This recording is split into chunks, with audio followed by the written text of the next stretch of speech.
Sejam bem-vindos. Oi, todo mundo ouvindo? Olá, boa noite. Olá, boa noite. Boa noite, estamos gente. iniciando mais uma programação da Work Week, agora às 19 horas. E dessa vez a gente vai bater um papo muito bacana sobre a aplicação da cultura das empresas, vamos falar um pouco sobre o onboarding. E nós estamos aqui com a Cacau Pereira, da Auron Software, a Luciana, da Statcraft, e a Malu, da Pips. Gente, muito obrigado por vocês estarem presentes na nossa programação. Eu acho que vocês vão dar um show de bola aqui, vai ser um papo show de bola que a gente vai comentar. E, bom, sem mais delongas, eu queria que vocês falassem um pouquinho sobre o que é onboarding para o pessoal que está ali do outro lado. Pessoal que está procurando, talvez, o primeiro emprego, o primeiro estágio, e que segue a galera aqui do Work Week, né, em busca de algumas dicas, até explicando também sobre como é a realidade, né, de vocês, da empresa, de vocês. A gente tem os nomes aqui bem variados, então acho que seria bem bacana se vocês pudessem se apresentar agora. Podendo começar pela Luciana. Pode ser, claro. Então, boa noite para todo mundo. Meu nome é Luciana Scapini, eu trabalho já na área de RH, de gestão de pessoas, já desde 99. Minha formação é psicologia, eu tenho cursos na área de gestão de pessoas e tudo, né? Hoje eu trabalho na Statcraft, que é uma empresa que trabalha com energia renovável, é uma multinacional norueguesa. Trabalhei muito tempo também na Cargill, que é uma empresa americana, que era do Grupo Seara, depois continuei na Seara, com o Grupo Nacional, por quase 10 anos. E a minha atuação sempre foi na área de RH, com desenvolvimento organizacional. Trabalhei todas as frentes ali de desenvolvimento organizacional, desde recursos humanos, desde seleção, até todos os processos de treinamento, desenvolvimento, talento, sucessão, programas de desenvolvimento de foco hoje, né? Hoje a gente tem business partners na área para atuar, eu tenho professores e fazer seleção das áreas, e eu foco mais, e hoje eu sou especialista de desenvolvimento organizacional. Já atuei como coordenadora também, mas a minha proposta de retorno, né, no segundo momento na empresa, na Statcraft, é ter voltado com foco especialista dessa área, né? E acho que é isso, assim, um resumão, fiquem à vontade para perguntar, né, se tiver alguma coisa a adicionar, tá bom?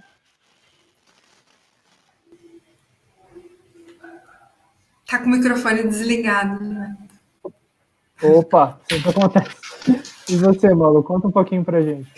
Então, já sou conhecida aqui, hoje de manhã a gente já conversou um pouquinho, né? Me chamo Maria Luísa, todo mundo me chama de Malu. Minha formação também é psicologia, com pós-graduação em gestão de recursos humanos, para ver o quanto eu sou antiga. E a gente estava falando isso nos bastidores, né? Que os termos vão mudando, né? Mas que a gente fica com o propósito de cuidar das pessoas. Me arrisco aí em algumas cadeiras do mestrado de gestão do conhecimento. Dou aula também, e dentro do Pips eu sou consultora de People, né? Represento a Insério Consultoria, que é a minha consultoria com o meu sócio. E aí, puxando um pouquinho já do assunto, a Cacau está entrando, né? Deu uma travadinha, mas a gente vai falar de onboarding. Quando a gente fala de onboarding, a gente vai falar de cultura, né? E a gente está falando de culturas completamente distintas. Eu acho que tem bastante para agregar nesse bate-papo. Estou bem curiosa. Obrigada, Luciana e Cacau, por compartilharem aqui. Obrigada, Gilberto, do Work Week, pelo convite. Legal, vai ser um prazer. Legal mesmo. Vai mesmo. A Cacau, a gente não está vendo ela, mas talvez esteja escutando. Ah, sério? Eu estou ouvindo vocês. Beleza. Você pode se apresentar para a gente. Beleza. Bom, assim como a Malu também, Cacau é meu apelido, meu nome é Ana Carolina, mas todo mundo me chama de Cacau, então a gente pode continuar desse jeito. Eu, na verdade, estou me formando ainda no curso de Relações Internacionais, mas sempre falo que pessoas e cultura foi um tema que me apaixonou muito desde cedo. E aí, quando eu comecei a trabalhar na Auron, que é a empresa que eu fiz meu primeiro emprego, estágio e tudo, foi a área que eu mais me apaixonei, assim, né? Essa parte de cultura. Como a gente tinha um time bem enxuto desde do primeiro momento, assim, até agora há pouco, a gente ainda estava, a gente se dividia em muitas coisas, então, desde processos de contratação, onboarding, enfim, a gente fazia tudo junto. Mas agora que o time está crescendo, eu estou trabalhando mais na área de cultura e comunicação dentro do time de pessoas ali, né? Também estou muito empolgada para essa conversa, para entender um pouquinho mais sobre como é que funciona em cada lugar, né, esse processo de receber as pessoas, né? Se a gente for entender a essência do onboarding, é isso, né? Receber as pessoas, apresentar quem a gente é para elas. Então, quero muito conhecer a realidade de vocês aí e compartilhar um pouquinho do que a gente está vivendo aqui dentro. Bacana. Pois é um assunto bem interessante mesmo. Só que a gente estava até conversando nos bastidores aqui que é uma palavra meio esquisita quando a gente escuta pela primeira vez. Daí eu queria levantar, aproveitar que está todo mundo aqui, a questão de o que é, de fato, o onboarding, né? Para quem não conhece, para quem não é da área, assim, o que significa essa palavra? Vamos pegar o gancho, né, Luciana, da nossa experiência. Eu acho que você, do mesmo tempo que eu, a gente entrou na área de pessoas e talvez a gente tenha entrado com o manual do funcionário, né? E com a integração, né? Eu acho que, na verdade, o propósito continua sendo o mesmo, mas com um pouco mais de refinamento, onde o candidato que até então era candidato passa a ser o profissional selecionado, né? Os profissionais selecionados. E aí ele tem a oportunidade de vivenciar, de se aculturar dentro da empresa. Então, vai conhecer mais da missão, da visão, dos valores, dos benefícios, das regras, né, das áreas, né?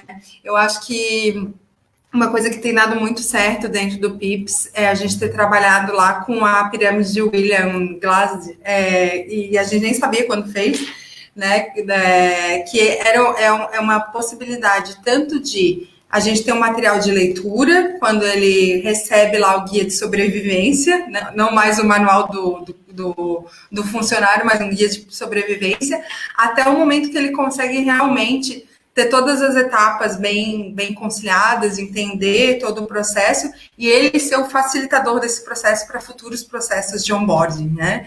Então, é uma transição que acontece, claro, precisa de tempo, precisa da estruturação, mas que seja o objetivo de ele ter aprendido e se tornar, sim, um promotor dessa cultura através da facilitação de novos onboardings, né? Estava comentando com a Luciana e com a Cacau como a gente tem uma estrutura enxuta. Isso é cotidiano, né? As pessoas entram, passam por um processo que está estruturado. Esse processo, geralmente, quando ele é aplicado, ele novamente sofre alterações, porque cada pessoa que passa dentro acaba fazendo aí novas intervenções e a gente sempre está flexibilizando para que as coisas evoluam.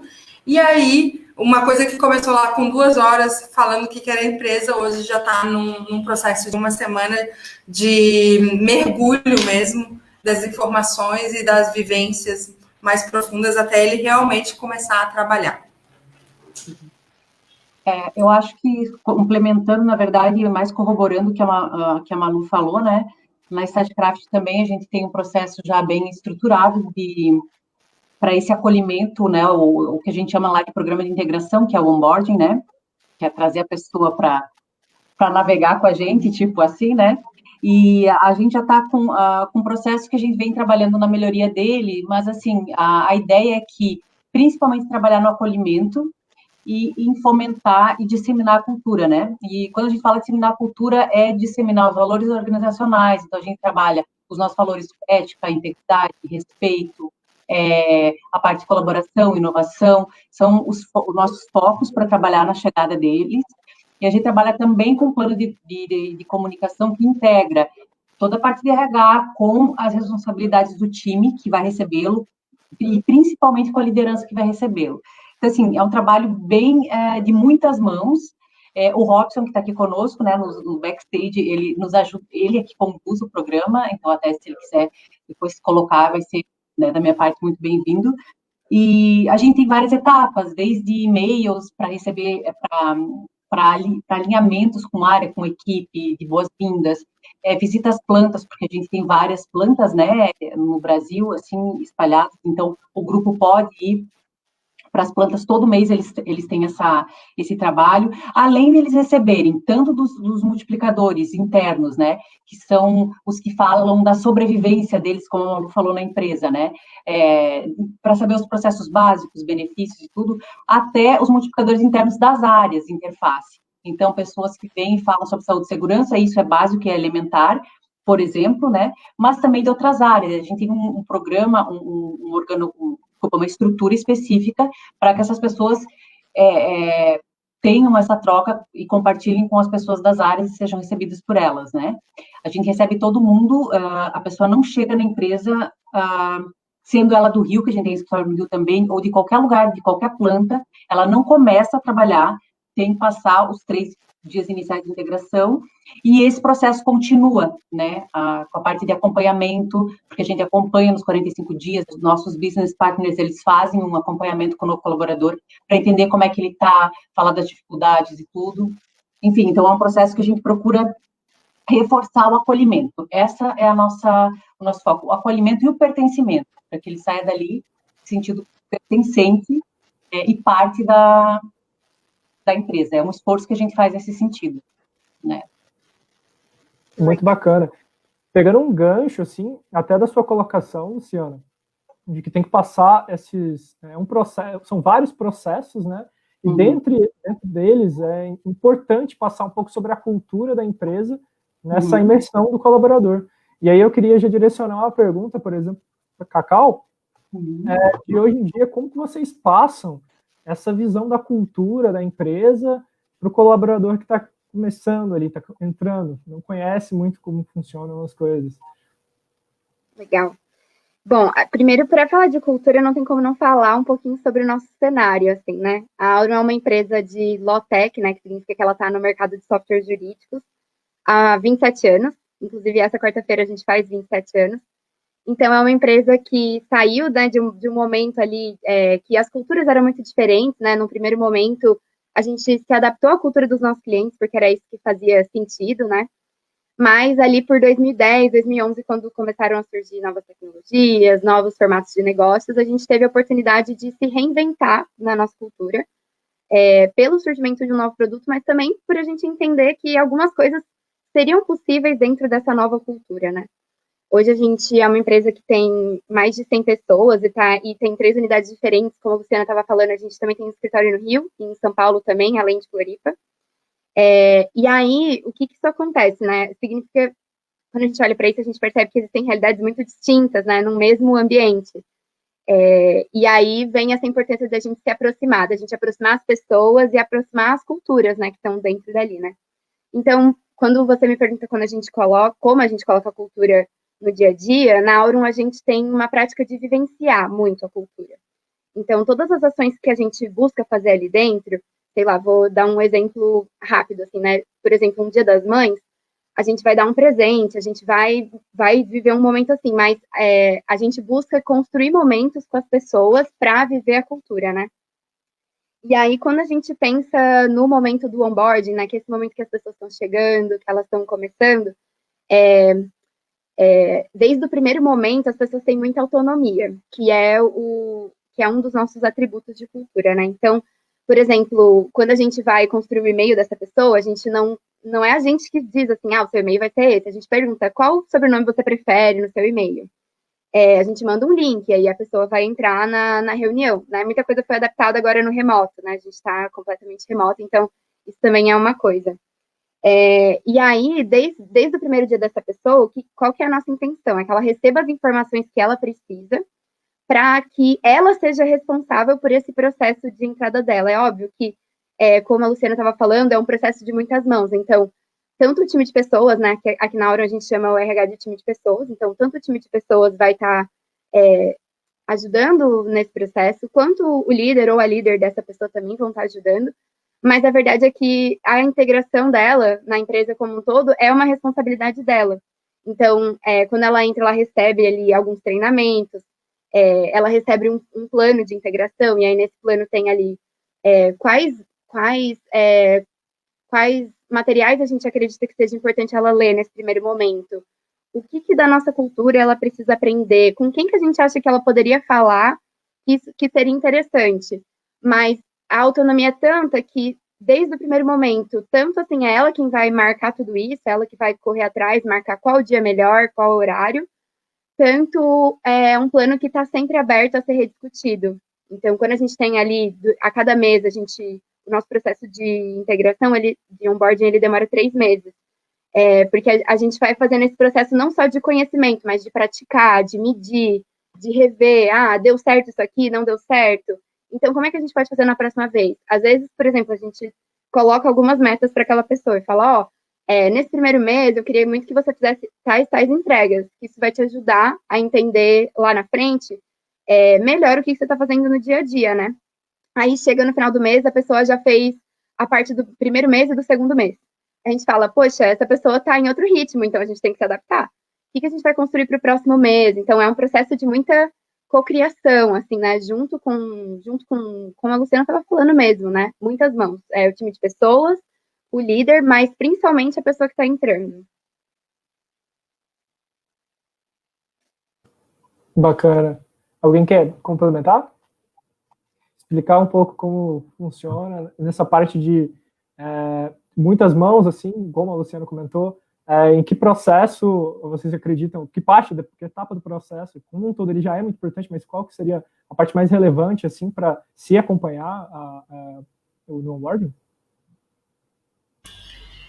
Então, assim, na verdade, dentro do PIPS, a gente criou uma estratégia de avaliação, né? Então, cada final de dia a gente tem a avaliação daqueles módulos que foram apresentados.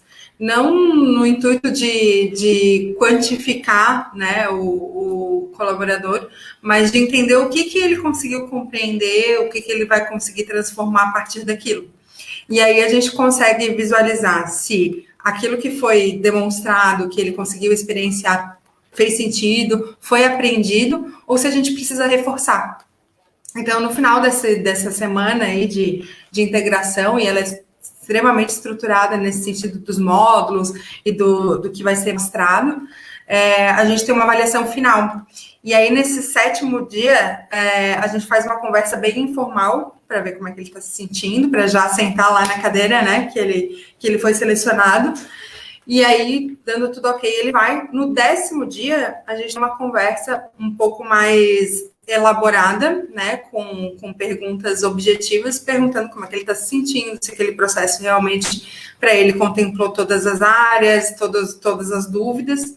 E aí, a gente vai acompanhando a partir dali. Assim como a Cacau falou, o processo de onboarding, ele tem 3 meses. A gente fala de step by step, né? Então, a gente tem os 10 dias, depois a gente tem os 30, 45, 90, 6 meses, 1 ano, né? Eu, particularmente, ainda quero modificar muitas coisas dentro desse processo. Eu acho que tem muito a se fazer. Mas a gente estava comentando nos bastidores, né? A gente aprende pela dor ou pelo amor. Quando eu entrei lá dentro do PIPS em junho de 2018, eu comecei a fazer um processo de diagnóstico e a frase que eu mais escutava era: aqui é assim, se vira, vai e se vira, né? E aprende, né? Então, dali em diante, a gente já conseguiu transformar algumas coisas, mas ainda tem bastante coisa para ser modificada, melhorada, né? E é graças ao feedback das pessoas, né? E dessas avaliações que a gente vai fazendo.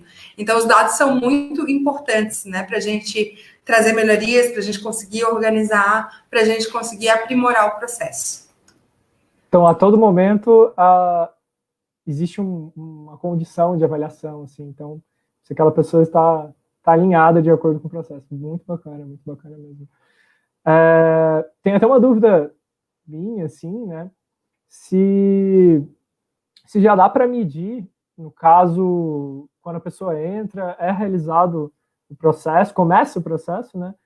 E durante essas avaliações, assim, se a pessoa está engajada, está alinhada, que foi o passo, um passo antes, assim, por exemplo, no processo seletivo, ela demonstrava umas características, aí depois que chega no onboarding, a expectativa talvez fosse diferente do que ela estava imaginando. Como é que vocês lidam, assim, com esse tipo de expectativa, sabe, da pessoa? Acho que, aproveitar que a Cacau e a Malu falou, a Luciana, se puder me responder essa. Claro. No nosso caso, a gente também tem esse processo que as meninas comentaram. Cada um é de um jeito, mas no fundo eles têm objetivos similares, né? Cada um trabalha de uma forma específica. Então, como eu falei antes para vocês, né? Até falei de business partner, né? Mas o que a gente chama de RH dedicado também, que eu acho que falando em português até fica melhor e mais fácil. Então, a gente tem RHs dedicados a algumas áreas, né, de negócio, no nosso caso.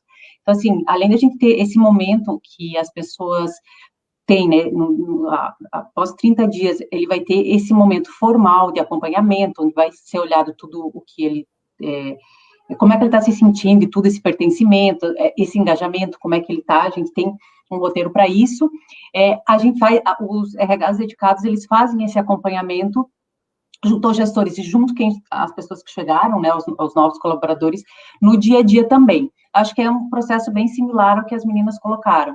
A gente também tem avaliação, né, a gente também tem avaliação que a gente chama de imediata, para ver como é que o pessoal está indo, os multiplicadores, que eu acho que é uma forma também de aferir o quanto eles estão sendo eficazes na transmissão de informação, porque afinal o que a gente quer é que essa pessoa chegue, saiba mais da empresa e principalmente se sinta acolhida e pertencente, né?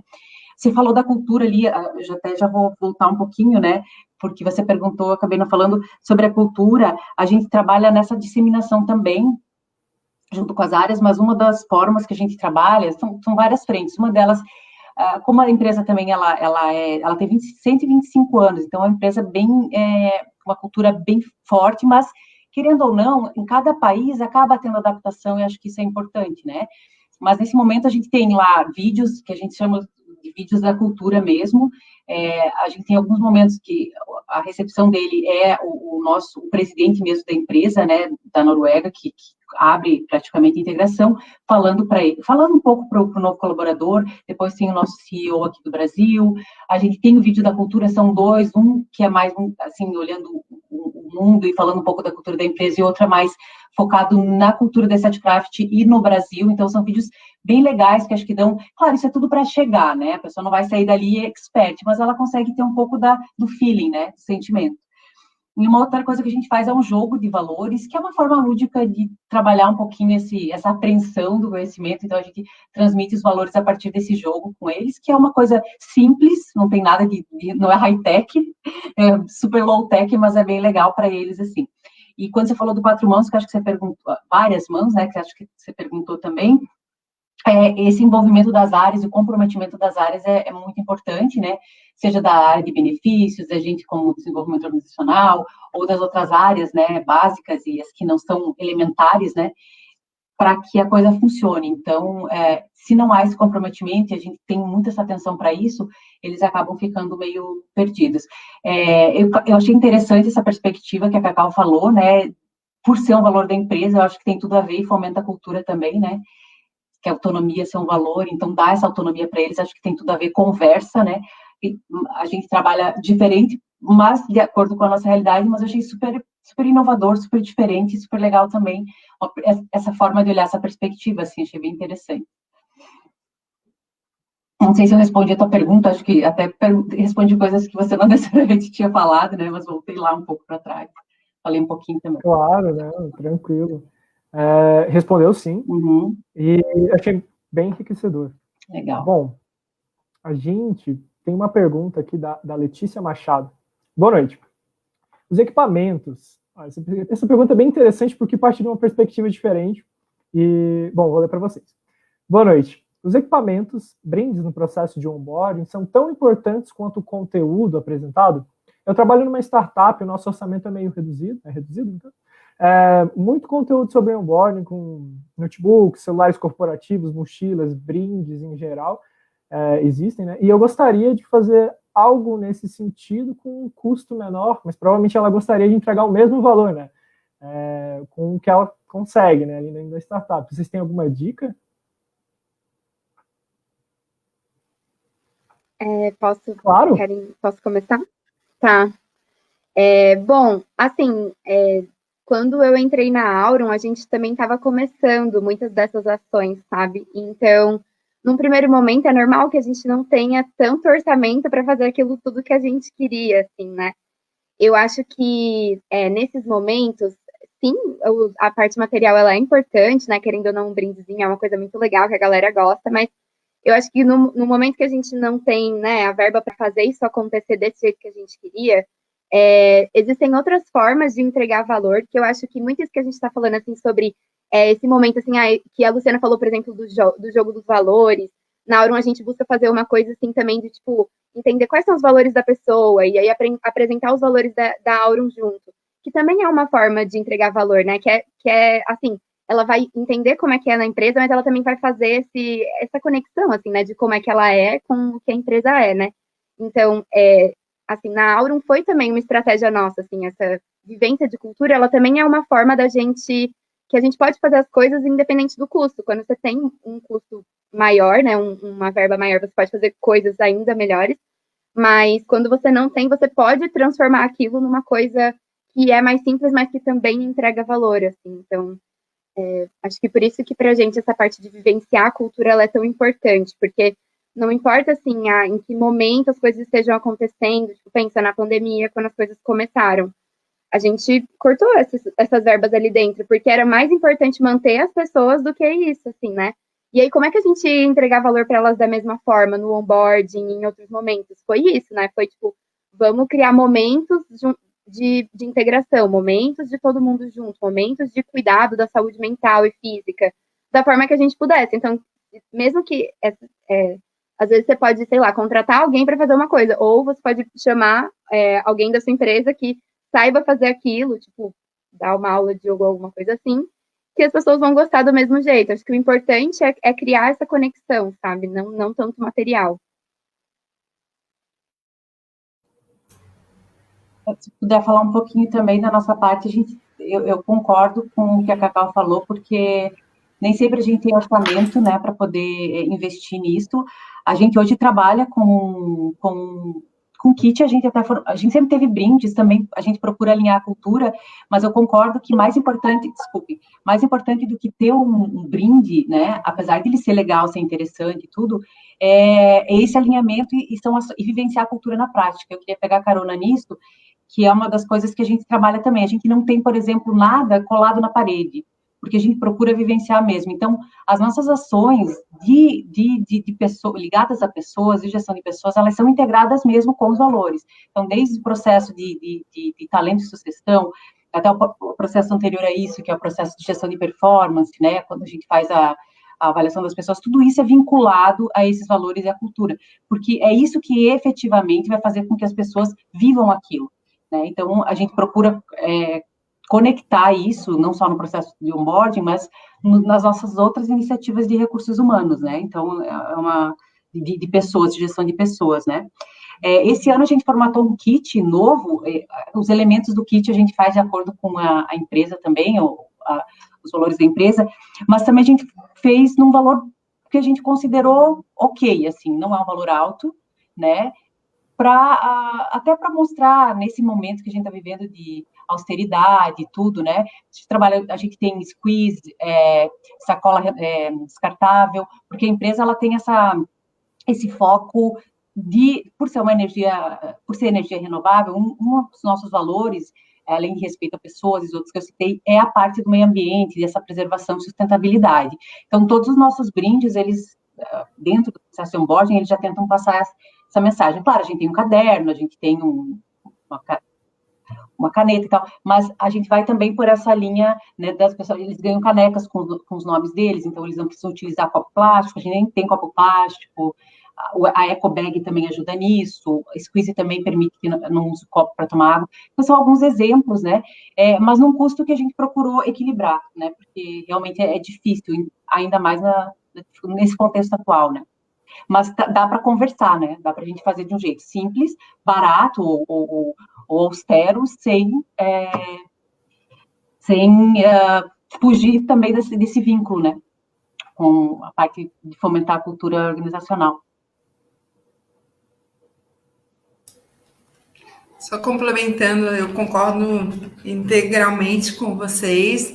Eu acho que tem que conciliar muito com o DNA, né, da empresa. O nosso é personalizar, né? O Pips entrega dados personalizados. Então, desde o primeiro momento do meu primeiro contato, eu pergunto como a pessoa gosta de ser chamada e isso se torna um hábito, né, dentro da empresa. Eu não gosto de ser chamada de Maria Luísa, todo mundo sabe disso, todo mundo me chama de Malu. Então, quando eu vou fazer um cartão à mão, né, falando da pessoa, eu já falo, o nome da minha filha é Olivia, né? Eu gostaria de receber um cartão falando que a minha jornada seja incrível, que eu consigo conciliar com a Olivia, né? Então, assim, se aproximar de fatos que tragam significado na vida das pessoas, muito mais do que o super kit, porque a pessoa, quando é recebida, tem uma certa indiferença, né? Uma coisa que é muito simples, a gente aplica um questionário pessoal na hora da entrevista com algumas preferências. E ali pergunta tipo de música que gosta, uma viagem dos sonhos, alguém que é referência, né? Alguém que tem um exemplo de vida muito bacana que essa pessoa gosta e tal. E depois a gente faz um template para apresentar para as pessoas. Então, olha, a Malu tá chegando, ela gosta de MPB, ela tem um animal de estimação chamado tal. Isso vai criando uma proximidade, né, e preparando o ambiente para que essa pessoa seja bem recebida quando chegar. E aí as pessoas vão criando vínculos até inconscientes, né? Então, eu tenho a fulana que gosta muito de cachorro. Quando viu que algumas pessoas também gostavam, já criam aquele laço meio que preparado inconscientemente no ambiente, né? Então, para mim faz bastante sentido. Eu também, a nossa verba, principalmente agora em pandemia, ela está limitada.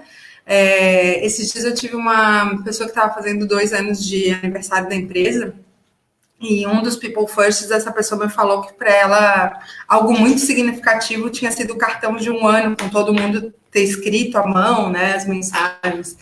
E eu assim, como é que eu posso traduzir isso de uma forma que ela vá se surpreender, né? E aí eu pedi para as pessoas gravarem vídeos, compilei esses vídeos e mandei para ela, né, para dizer o quanto essa pessoa é especial para a gente. Então, são coisas que não têm valor financeiro, mas têm um valor afetivo emocional, né? Nossa, muito bacana mesmo. Já vivenciei boas, como que eu posso falar? Boas memórias, tem boas memórias de processos que foram bem feitos, assim, dentro de empresas comigo, assim, pessoalmente falando. E é muito bacana lembrar, saber que você é um colaborador e que tem em volta de você tem um ecossistema, tem uma cultura, e esse tratamento com o colaborador é muito, muito bacana, assim, você se sente parte, né? Eu acho que é essencial, assim, para vincular com o que eu posso falar, assim, mas até desperta uma vontade maior, né, dentro da pessoa, e eu acho muito bacana. Tem uma pergunta que eu também gostaria de fazer aqui, que eu achei sensacional, que é a pergunta do Lohan. Quando que vocês acham que termina o onboarding? Já vi algumas empresas com um pouco de dificuldade de deixar isso bem delimitado, mas é uma pergunta bem complexa, né? O que vocês acham? Começa? Quem começa? Pode começar, Lu. Na verdade, como a gente tem um cronograma estruturado, fica muito claro início e fim, né? Nessa semana, né? O que vem depois, na verdade, é um acompanhamento, né? Eu não diria que ele é um onboarding, né? Ele é um acompanhamento. Então, eu resumiria o nosso onboarding em 1 semana, com esse cronograma pré-estipulado, onde quem está entrando vai receber as datas, horários, onde encontrar o conteúdo, como que vai ser a dinâmica, e depois disso são os acompanhamentos que vêm para pertencimento, para engajamento, daí são outras práticas de ação inclusiva e de endomarketing da empresa. Então, tecnicamente, os prazos são bem delimitados e, a partir disso, é uma outra etapa. Na minha situação, né? Eu acho que o Lohan ele fez em relação a empresas que ele conhece, né? Eu não sei como é que as meninas elas dividem, né? A Cacau falou que de 3 meses, eu não sei se o onboarding todos é 3 meses, mas na minha situação é 1 semana. Certinho. É com vocês assim, Cacau? Acho que posso contar um pouquinho, assim, né? acho que é legal quando a gente, isso que você falou é muito importante, né, de determinar um começo e fim, né? Então, acho que na Aurum as pessoas já percebem porque o começo, né, porque a gente tem alguns e-mails que a gente manda, conversando com ela, isso que a Malu falou também, de entender um pouquinho melhor sobre a pessoa, a gente também gosta a gente faz outras perguntas, mas a gente também gosta de entender um pouco mais, para quando ela chega, ela ter um passaporte ali que a gente fala, que tem um pouquinho de coisas que ela gosta, qual curso que ela fez na faculdade, enfim. E aí, o nosso onboarding, ele também tem um cronograma. Ele dura 3 meses, por quê? Porque no meio disso tudo, a gente não está só fazendo uma parte assim, de adquirir conhecimento, né? A gente até fala que o nosso onboarding na Aurum, ele tem 3 objetivos, né? Que é a pessoa conhecer um pouco mais sobre o nosso universo, então o universo áureo, que a gente fala, sobre o nosso negócio e sobre o nosso produto. E aí, desde o primeiro dia, essa pessoa vai ter tanto treinamentos quanto conversas, quanto ela vai participar de algumas reuniões. Na Aurum, por exemplo, a gente tem a reunião de diretoria que é aberta. Ou tem reuniões de times, por exemplo, o planejamento da semana, que são reuniões que outras pessoas podem participar para conhecer. E aí a pessoa tem ali um momento para participar dessas reuniões, para conhecer um pouco mais sobre a cultura. Aí a gente tem uma parte de treinamentos, que tem os treinamentos gerais, né, da empresa, e tem alguns treinamentos de cada área que ela vai fazer, e tem a parte de acordos e metas. E aí, nessa parte, é a hora que ela vai botar em prática, sabe? Ela leu algumas coisas, conversou com algumas pessoas, e aí, nos acordos e metas, é aquela parte que ela já vai começar a fazer um pouco da função dela ali, né? Do papel dela ali dentro, mas de uma forma mais acompanhada, né? Então, começando pelo começo, né? Então, a gente entende em que momento a pessoa está ali da carreira dela, o que ela já conhece, o que ela ainda precisa aprender. E aí, de acordo com isso, fala assim, então, nesse primeiro momento, a gente poderia, sei lá, entregar essas coisas, fazer essa leitura desse livro, discutir, ou, enfim, sei lá, uma pessoa que for trabalhar com mídias sociais, programar 2 posts e aí colocar isso em prática e depois a gente vai conversar como é que isso aconteceu. E aí a gente tem alguns momentos de fechamento, assim, de mês, né? No primeiro mês, no segundo e no terceiro, a gente faz os cheques de integração, que a gente chama. Que são momentos, assim, que é uma conversa entre a pessoa que está entrando, o time de pessoas, e o líder ou a líder dessa pessoa, para falar assim, e aí, o que deu certo nisso tudo? Conseguiu fazer esse treinamento? Acha que isso foi importante? O que não foi importante? E até o momento de alinhar expectativas também, sabe? Então, e aí nesse último cheque, né, no cheque do terceiro mês, é o momento final, assim, da integração dessa pessoa. Então, a gente sabe que o conhecimento ele vai estar aí, a gente vai poder aprender o tempo todo, né, a gente vivencia isso ao longo, né, por muito mais tempo, mas nesse momento a gente deixa claro para a pessoa, a partir de agora, tipo, você não está mais no seu processo de onboarding, e aí esses cheques, eles passam a acontecer só com os líderes, através de one-on-ones, então não é mais, o RH não participa mais, quem participa é só essa pessoa, é a liderança dela, e aí ela vai participar dos processos que estão mais perto do time dela para isso acontecer, né? Mas a gente demarca mais ou menos assim, e acho que é bem importante mesmo ter esse início e fim, assim, para a pessoa entender também, porque acho que depois do onboarding, a gente também tem uma expectativa de que a pessoa já está pronta para assumir algumas coisas, mas eu não posso simplesmente jogar essa responsabilidade para ela sem que ela tenha tido um respaldo antes, né? Então, esse treinamento, essas conversas, assim, servem muito para isso, tá? Para a gente ir alinhando, para quando o onboarding acabar, a gente já entender que essa pessoa está pronta, né? Bacana. Bom que já ajuda a identificar, assim, as expectativas do colaborador e os gestores, né? E para você, Luciana, como funciona essa parte desse final, assim, do onboarding? O nosso caso é similar ao da Cacau, ali no sentido dos praticamente 3 meses. Na realidade, a parte inicial do onboarding termina na visita às plantas, né? Que é depois que eles concluem. Mas a gente tem alguns treinamentos de ética e integridade que são feitos depois de um tempo, que são 3 semanas, mas são obrigatórios, eles fazem parte do processo de integração. Então, a gente tem desde alguns e-learnings que são corporativos globais, né, que eles precisam fazer, e que isso ocorre no decorrer desses 3 meses, e um presencial que é feito pela pessoa da área de compliance, que faz esse treinamento e é obrigatório. E a gente tem alguns outros treinamentos também que eles ocorrem nesse período, além de de reuniões específicas com áreas, né, que as pessoas fazem, e isso ele vai se desdobrando no decorrer desses 3 meses. E, assim, a gente entende que finaliza mesmo, né, que seria até o processo adaptativo dele mesmo, ao final do período de experiência ali dos 90 dias. Mas aquele acompanhamento de 45, que é para ver como é que tudo está indo e tudo mais, sim, é mais um acompanhamento, mas a gente entende ainda como uma ação que faz parte, né, do processo. Mas o fato é terminar todos os treinamentos obrigatórios, fazer a visita à planta e também finalizar os processos ali entre áreas, né, com áreas de interface, para entender do negócio, que daí já sai do que é elementar, né, compliance, segurança, RH, processos de RH, né, benefícios, e já vai para o que é demanda do negócio, né. Então, é mais ou menos essa é a estrutura, ele leva 3 meses no nosso caso, né. A parte 1 não leva tanto, até os 45 dias a gente entende que a pessoa já passou por tudo, já fez a visita à planta, já fez também a questão dos treinamentos obrigatórios, e aí tem essa finalização das interfaces aí.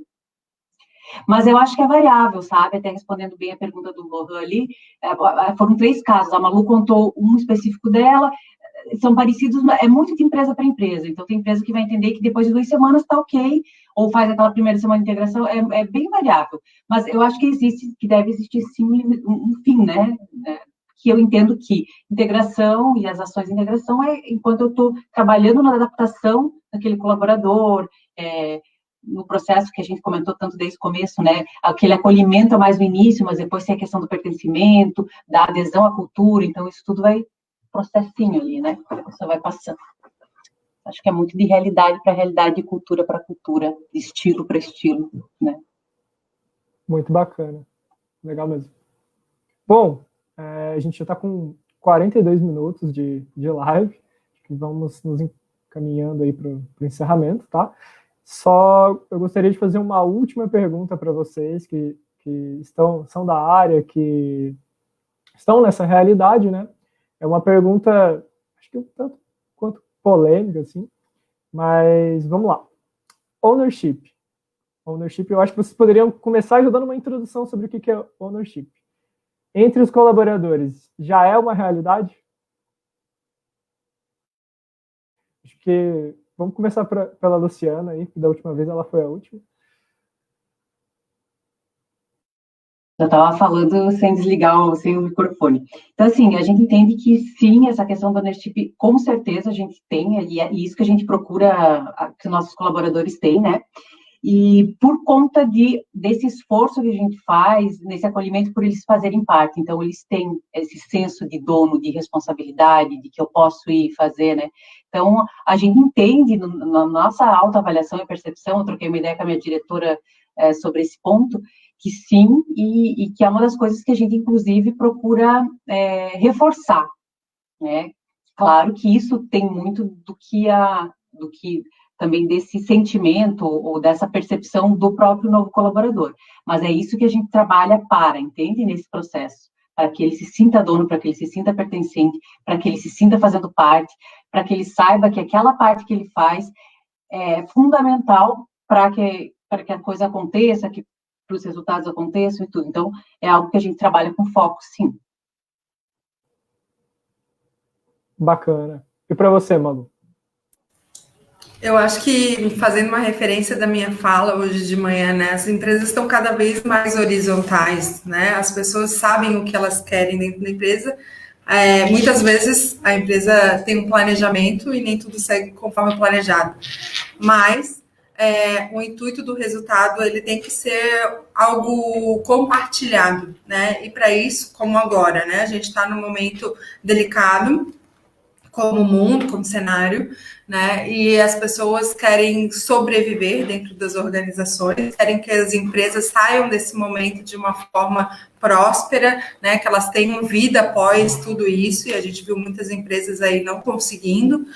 E aí, claro que esse sentimento aí, para esclarecer, ele se torna ainda mais importante, né? Ainda mais latente, ainda mais buscado, assim, pessoas que tenham o sentimento de dono, que se incomodem, sim, com o conformismo, com a falta de resultado, que queiram fazer mais, que não fiquem restritos somente àquilo que foi acordado em seleção, né? Se tiver a possibilidade de ajudar as empresas a saírem desse momento, ajudando até em outras áreas, isso é importante, né? Vai garantir a sustentabilidade da empresa, vai garantir a prosperidade da empresa.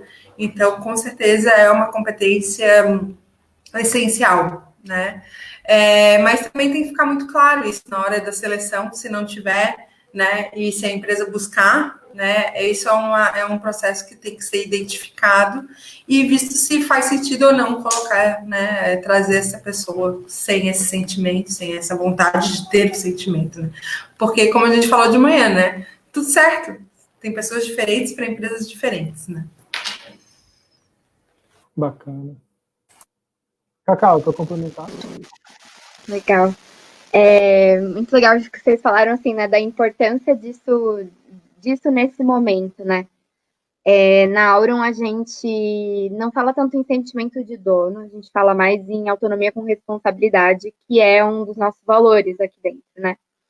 E aí a gente sempre fala que autonomia com responsabilidade funciona como uma via de mão dupla, né? A gente dá para as pessoas autonomia, então elas vão entender qual é o melhor horário para elas fazerem aquela entrega específica, elas vão gerenciar a agenda delas, que horas elas chegam, que horas elas vão embora. Isso é o que está alinhado dentro de tudo ali dentro da Auron, né? Mas, ao mesmo tempo, a gente também espera a responsabilidade delas em troca, né? E aí, por que a gente fala em responsabilidade, né? Porque é importante que a pessoa entenda que o que ela faz tem um impacto. Tem um impacto no time dela, tem um impacto nos outros times, tem um impacto no próprio negócio, na receita que entra e sai. Então, entender esse impacto, eu acho que é fundamental para esse sentimento de responsabilidade, assim, sabe? E aí o que eu percebo, assim, né? Que quando as pessoas têm as ferramentas que elas precisam ter para fazer isso acontecer, que é, tipo, ter acesso aos números, aos dados, o que está acontecendo, o que está deixando de acontecer, né? Isso se torna ainda mais forte, porque daí ela sabe o que está acontecendo, e ela sabe que o trabalho que ela está fazendo pode impactar de uma forma positiva, né? Um exemplo, assim, na Auron é tudo isso que a gente estava vivendo agora, né? Então, toda semana a gente tem uma reunião quinzenal, na verdade, que é uma reunião para falar um pouco sobre o que os times estão fazendo, quais são as entregas. Uma vez por mês, nessa reunião, a gente traz os números, né? Então, receita que está entrando, receita que está saindo, NPS, número de clientes. Então, as pessoas ficam por dentro disso, né? Elas têm acesso a essas reuniões em que o que está acontecendo está sendo comentado. E aí ela sabe que, poxa, para isso acontecer, parte do meu trabalho depende disso. Então, vamos lá fazer isso acontecer, né?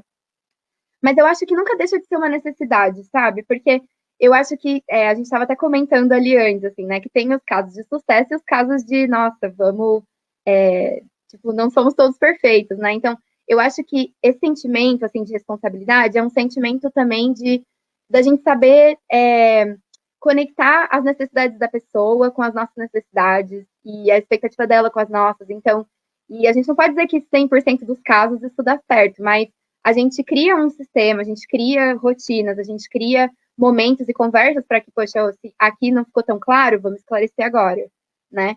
Se isso aqui não foi tão legal, essa entrega não teve tanta responsabilidade, vamos falar sobre isso, vamos rever isso para entregar melhor na próxima vez, né? E eu acho que uma outra coisa que colabora na Auron para esse sentimento de responsabilidade é a parte, assim, de tolerância ao erro, que a gente fala, né? Isso está muito ligado à metodologia que a gente tem ali dentro de negócios, assim. Mas, então, para a pessoa se sentir responsável pelo que ela faz, entender o impacto do trabalho dela e querer fazer, ela também tem que entender que existe a possibilidade de, em algum momento, uma coisa que ela fez não dar tão certo. Porque a verdade é que está todo mundo aprendendo a todo momento. E a gente faz melhor ao longo do tempo, né? A gente vai ter algumas entregas que não vão ser tão boas e outras que vão ser. Então, para essa pessoa entender a importância dela e entender que ela é importante, ela tem que sentir que tem um espaço ali para, tipo, o que não foi legal, o que não deu certo, ela poder conversar e passar para frente, sabe? Bola para frente, assim. Então, eu acho que isso também contribui para o sentimento de responsabilidade que as pessoas têm ali dentro.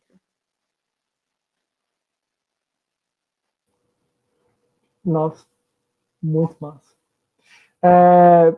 Olha, fico agradecido de você terem participado aqui desses 50 minutos, quase uma hora que a gente está conversando, batendo esse papo sobre o onboarding, sobre cultura. Fico muito grato mesmo, Luciana, Maluca e tal. E, bom, acho que agora é o momento que a gente se despede, né? Amanhã tem mais programações, a galera tá bem animada, a galera da Work Week também tá bem animada, a galera que tá fazendo esse evento, e espero que vocês tenham gostado também desse momento que a gente teve aqui junto. Bom, é isso, pessoal, quero agradecer novamente e dar um tchau pro pessoal que está nos assistindo agora. Uma boa noite, pessoal, acho que encerramos por aqui, beleza? Obrigada pela oportunidade. Prazer, meninas, conhecer. Prazer, Gilberto. Prazer, gente. Parabéns assim, pelo trabalho que rola em cada empresa. Acho que parece são culturas muito diferentes, mas muito legal conhecer. E parabéns pelo Work Week, porque, nossa, tá show esse evento. Gente, muito obrigada de novo, né? Foi uma delícia conversar com a Cacau, com a Luciana. Não as conhecia, né? Fica aí mais um momento para a gente compartilhar. Somos apaixonadas por gente, então se deixasse a gente ia ficar muito mais tempo aqui, né? E obrigada, Gilberto, pela condução de todo o papo, né? E pelo convite. O PIP se coloca super à disposição, né? O ano passado a gente promoveu um meetup, esse ano, infelizmente, pela questão da pandemia, não vai dar, mas que a gente continue com essa parceria que é muito gratificante, né? Para os dois lados. Demais. E pessoal também, se quiser adicionar a gente no LinkedIn, fica à vontade. Somos bem acessíveis. Lá, né? Tranquilo. É isso então, pessoal. Eu queria agradecer novamente. E nós vamos encerrar por aqui. Boa noite. Boa noite. Tchau. Um abraço. Tchau. Beijo.